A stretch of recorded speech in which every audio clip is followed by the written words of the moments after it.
Gostra Mogila, that's a town.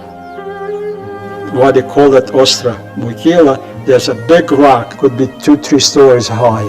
And there was 8 houses, or maybe 10, but 8 I remember.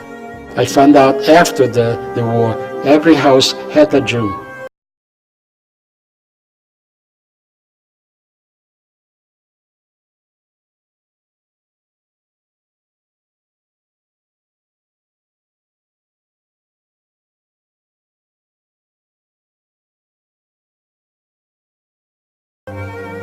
Hiding out in every house.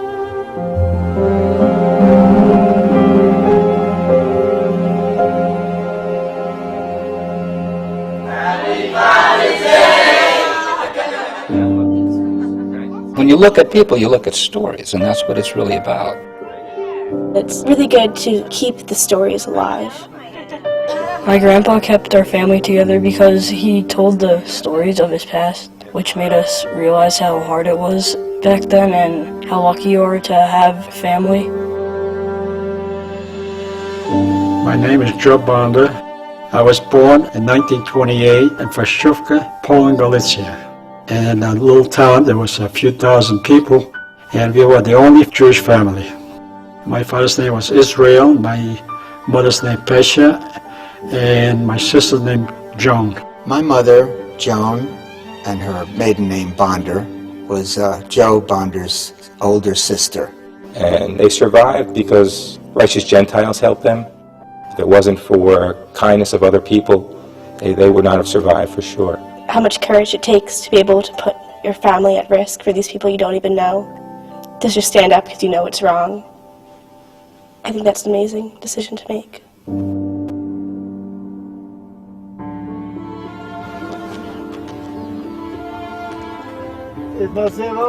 My name is Bronislav Firuta. I was born October 8th in 1927, right here in Ostra Mogila. This is where the village of Ostra Mogila used to be. There were just 10 houses. Almost my whole family lived here. My parents, my older brother, my younger sister, and me. We had a good life. We had the forest, we had the farm, and the beehives. This was paradise. But Ostra Mogila was destroyed by the Soviets after the war. And that was the end of Ostra Mogila. Before the war, the Jews were always welcome, and the door was always open to them. There was a mutual cooperation. We helped each other. That's why they knew they could come to us when they were in danger. Warszawka from Ostra Mogila must have been about an hour horse and wagon to drive. We had a farm and a flour mill. The mill was working 24 hours a day. And the war started in 1939. So I was 11 years old. The Russian came in and they took away the mill right away and the land. The communists' idea was that everybody had to work. So my mother needed to find a teaching job. There weren't any teaching jobs. But there was this little village called Ostra Mogila, way out in the forest, very isolated place, that needed a teacher. My sister volunteered to be a teacher, but she had to have a place where to stay, so my father and mother went down to that little town and they rented a room. Joan was my teacher. She lived at my aunt's house. It didn't matter that Joan was Jewish. She was well liked. Joan's brother Joseph would come and visit her, and that's how we became friends. They were just like our family. And that's how they found their rescuer. The Firuta family agreed to hide them once the Germans came in, and they hid my mother and her brother. The Germans started persecuting the Jews. When the German invaded, first of all the Jews had to wear a white armband.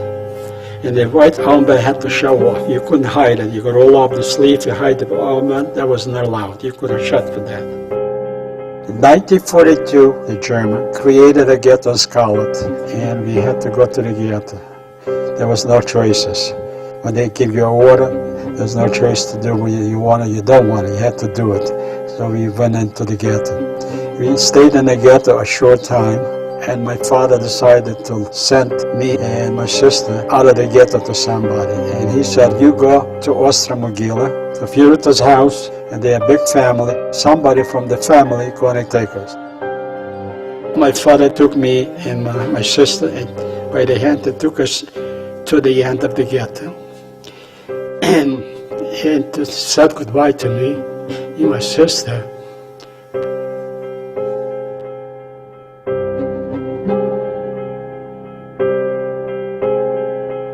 My mother, she is hiding behind the building and crying. And that's the last time I saw my parents. We had to hide them, we had to feed them, to protect them, to clothe them. Even though we barely had any clothing ourselves, we had to share. We first hid them at my aunt's house for a very short time, and then they came to our house. We were staying in the barn, and Veronic's mother used to bring us food at night. Make believe she was carrying the food for the cow or for the chicken, and the bucket, there was a pot with some soup, potatoes. Winter time, to keep herself warm, I used to lay down on a cow, first with my stomach, and then later on with my back. To sleep, there was straw, that's where we slept. Everybody knew that for hiding a Jew, the consequence was a death sentence and burning the house and everything else. But yet, we could not obey the Germans because the Jews were people and we felt bad for them. They had to survive and not be killed by Hitler. One day, the Ukrainian police came looking for them. And she came running to the barn, run, where the police is here.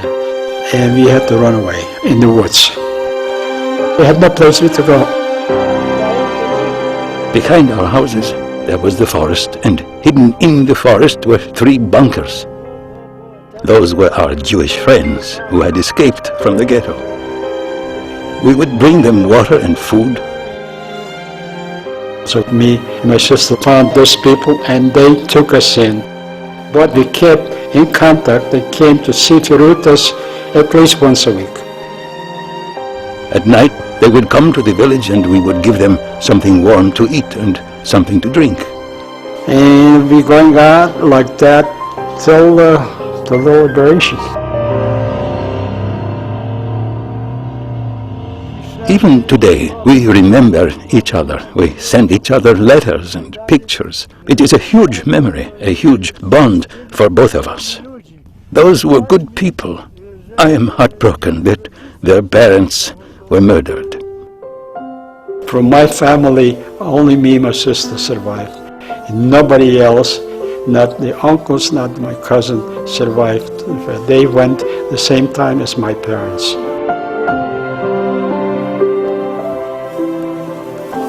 Dear friend Joseph, your parents are here, as well as all the Jews from the Skalat region. All of them were killed by the Germans. You can see the mass grave.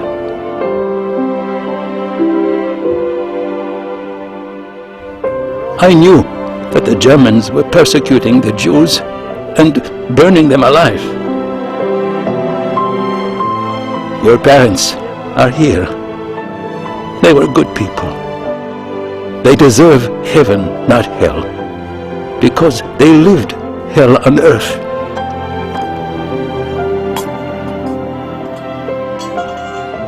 We will always remember them, and if not me, my children and my grandchildren will know what truly happened.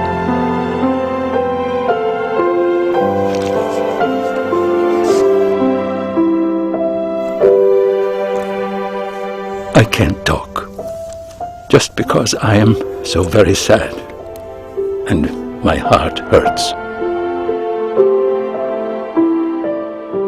They were a Catholic family and they took a chance to help the Jews. They didn't do that for money. They did it of the goodness of their heart. It is written here that my parents and I are recognized as righteous among the nations.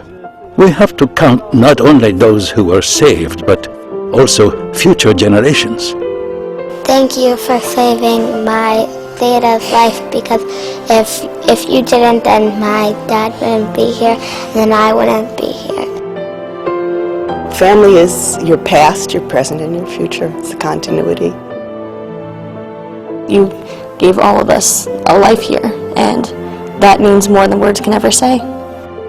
The last time I saw Branislav, 1945.